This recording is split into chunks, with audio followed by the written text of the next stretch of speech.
Hello everyone, my name's Kate, welcome back. This is the second video that I've made.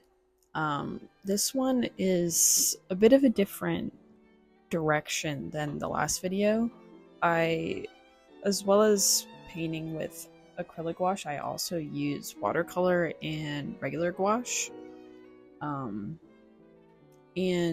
if you've ever taken a look at my Instagram, I can connect it down below, but I really like painting buildings and storefronts and things of that nature. So my older sister went to France a couple months ago and she took a bunch of really pretty pictures, and so I really wanted to do this one. It has a bunch of buildings, but I don't normally do buildings and storefronts with watercolor or gouache. I normally do them with acrylic gouache.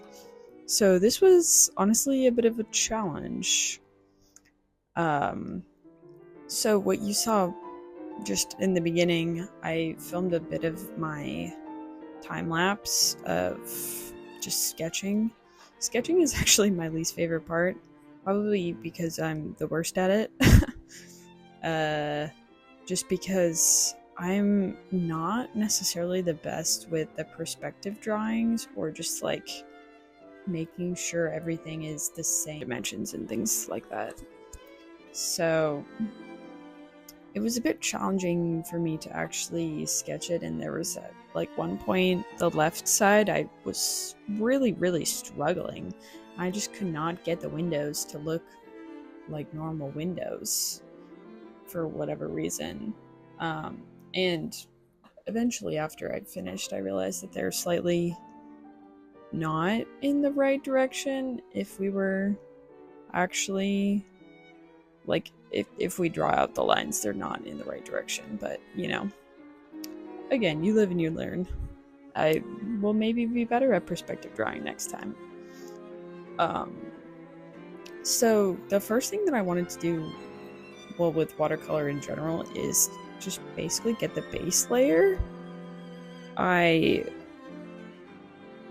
When I paint with watercolors, I use so many layers. I mean, I know this is like the one thing that's different between watercolor and acrylic gouache. Acrylic gouache, you can't really build up the opacity like you can with watercolor. Like, whenever you put down a color, it kind of just goes over the first one, unless you're doing like a really thin glaze layer, which is, I feel like for acrylic gouache is much harder to do than with watercolor, because watercolor is kind of meant for that. But yeah, the beginning few stages are just getting the base layer in and really trying to get the same colors as the photo.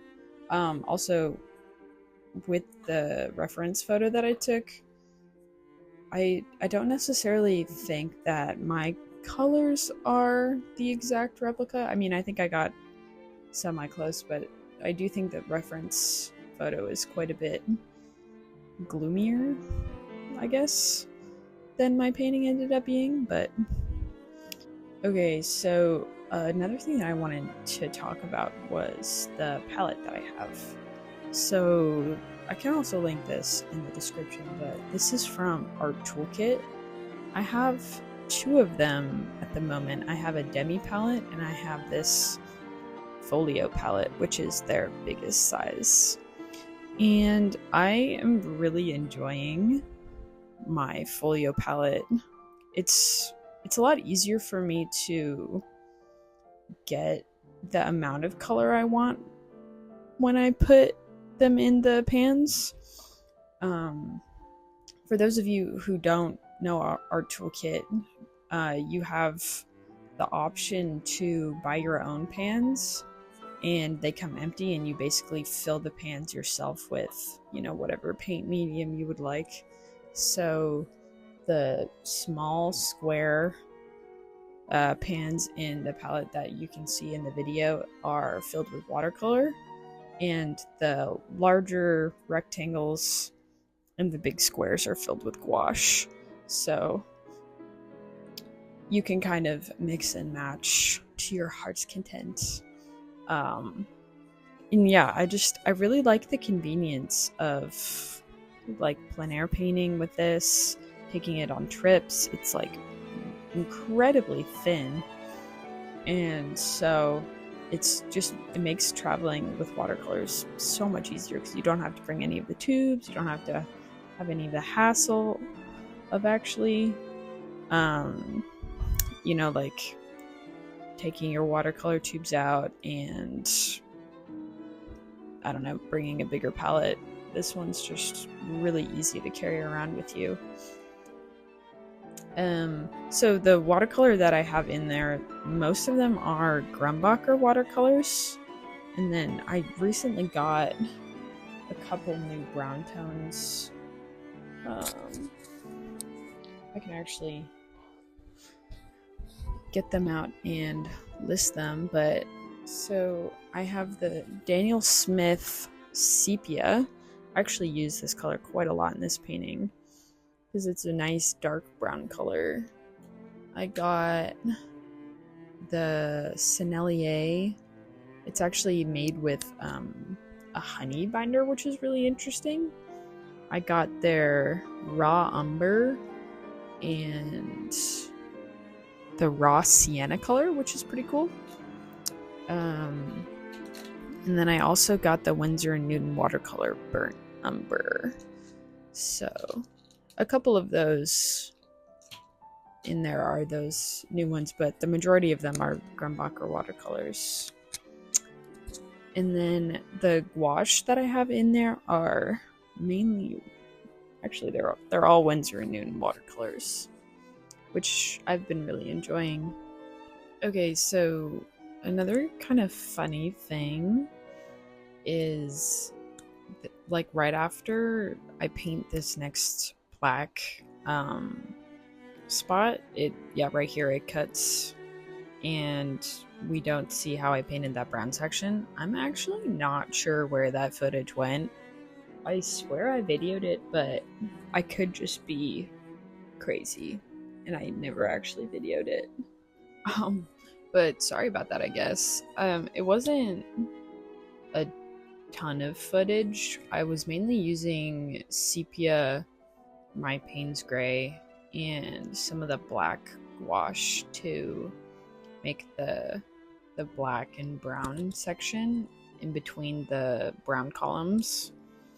Oh, this is an interesting part. So I was taking a sponge and I was dabbing it in the watercolor to kind of create more of the texture in like the actual buildings. I thought this was a nice touch. It was mainly just to kind of break up the like solid watercolor feel. I normally know how to deal with this with acrylic wash because you can really easily create texture and it doesn't really feel like it's just one color. But since the watercolor is so transparent, you can kind of see a lot of the white behind, so it doesn't feel as much like real building as if you were to do it in acrylic wash, or at least in my opinion. But yeah, that's the thing I was doing. And now I realize I haven't really been talking about my actual painting during a lot of this. I've just been kind of yapping, but I've been mainly using just the watercolor for this, though I do include a bit of the white gouache, and like I said, I was using the black gouache as well for some of the shadowy parts. But yeah, I was really looking to go for more of a watercolor feel. Later in the painting, I add some bushes and some like trees and pipes, I guess. And since I wanted those to be more opaque, I did use gouache for that. But yeah, I've been trying to work on mixing blacks rather than just using like black wash, which is really hard.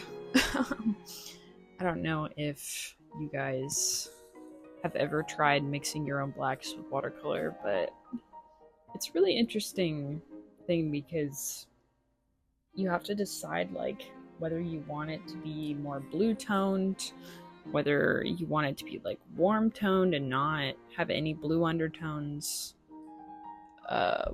whether you want it to have more of a dark brown or like a real black. Maybe in a future video I can go through what I have done already with this, but I did some sketch pages where I was trying to mix different blacks and I painted a brownie, which was interesting but hard. And this was actually the reason why I got these new brown paints, was so I could be able to mix better blacks. But yeah, something to talk about, I guess, is the sketchbook that I'm using. So this one was made, I believe, I'm forgetting the name of it, but my grandma actually made this sketchbook, and she like sewed the bindings and stuff, so it's like leather. I think you can see some of the leather on the right side, like where the little binder clip is, but it's a really lovely sketchbook, and I will probably be using it for a good amount of time because I recently just started painting in it. But yeah, my grandma, shout out to my grandma because she's amazing and she makes me sketchbooks. So I was kind of worried about how this painting was looking. I think right about here felt like kind of the ugly stage, I guess, where I'm like trying to paint the windows and everything just kind of looks meh. I think the window shutters definitely add better depth to it, but I still think that right about here I was kind of like, oh, maybe this isn't gonna turn out so good. Okay, so I guess, yeah, here we're starting to do the pipes that are coming down from the buildings. I wish I had used a little bit of a lighter color. I was trying to use like Payne's Gray, the white wash, some of the black wash, even though I said I wasn't going to, you know, try and make this like pipe. And here I'm trying to add some, or I guess later I add some highlights to it and stuff.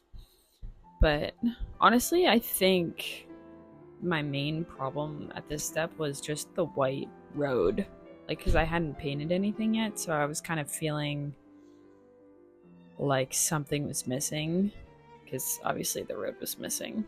So when I was talking about the art toolkit palette earlier, I forgot to say that in between the time-lapse sketch and actually starting to paint this, I filmed like swatching the palette, and I show a bit of like what the palette looks like, and I flip it over and all of this stuff. So if you'd like to see that, let me know.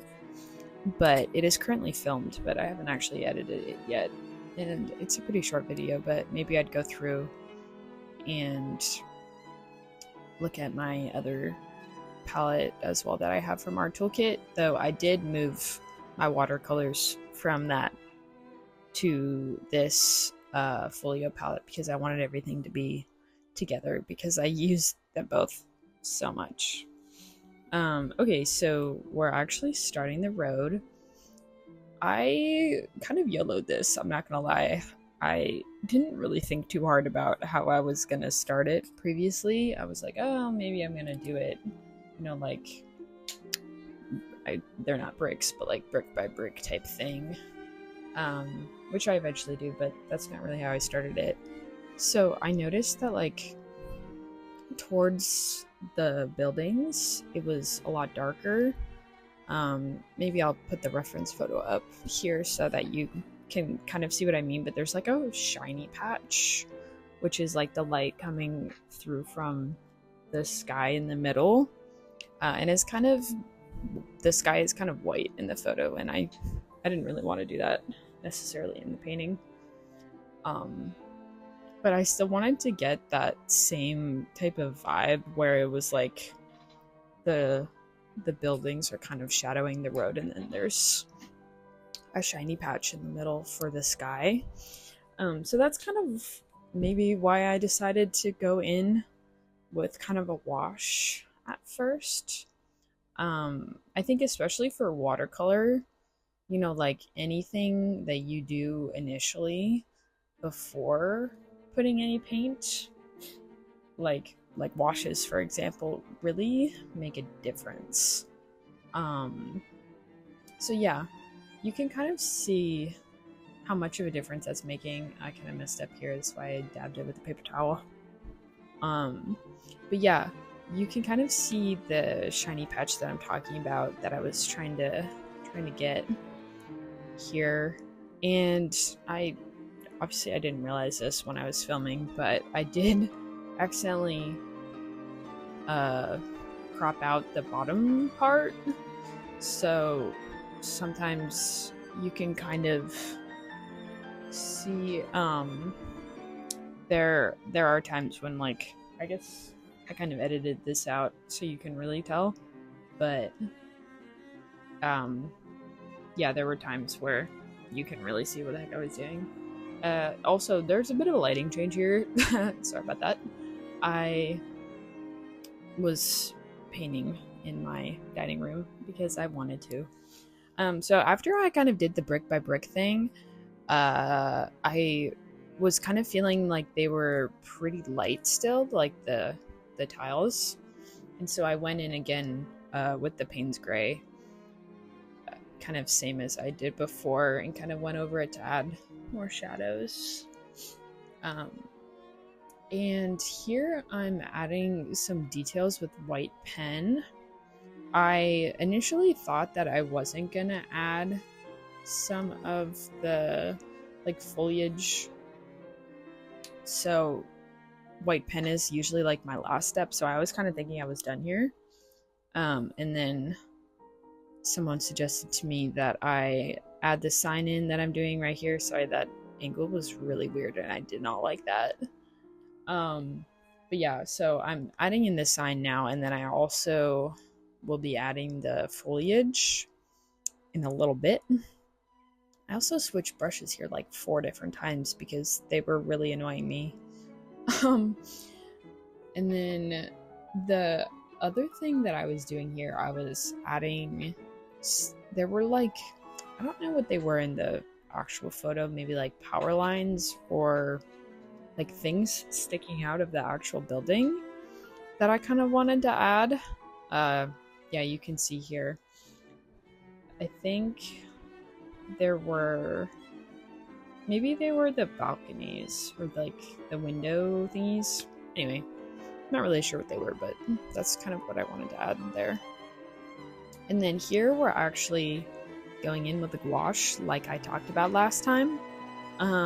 So we're using the brown that I have, red and some black to make that plant pot, I guess. And I was kind of waiting for that to dry before I added any of the leaves or the bush, I guess. But all of this is mainly with gouache, although I do add some Payne's Gray to make the green darker and some Payne's Gray to make the reddish brownish thing darker. And I also added a type of green, sap green, from my Grumbacher watercolors into the like green mixture, because I don't know about anybody else, but I feel like the green that I have looks really fake. Like the green gouache, the Winsor Newton.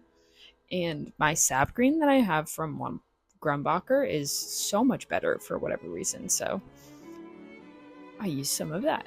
Also, I didn't get a ton of the pigeon filming because I kind of got annoyed with myself. I don't know what I was doing, but for some reason the way the pigeons were like painted at first, I didn't do the shadows too well, and so I got kind of annoyed with it and was like messing around off camera. But yeah, okay, so the finishing touches really, I am, oh, well, here's a little glimpse of the pigeons, but I was adding in the white pen for the shiny parts on the ferns, and now I am putting in the location.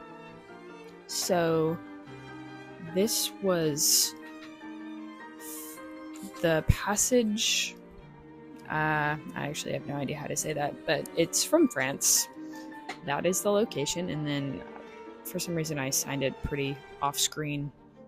But yeah, this is the finished result.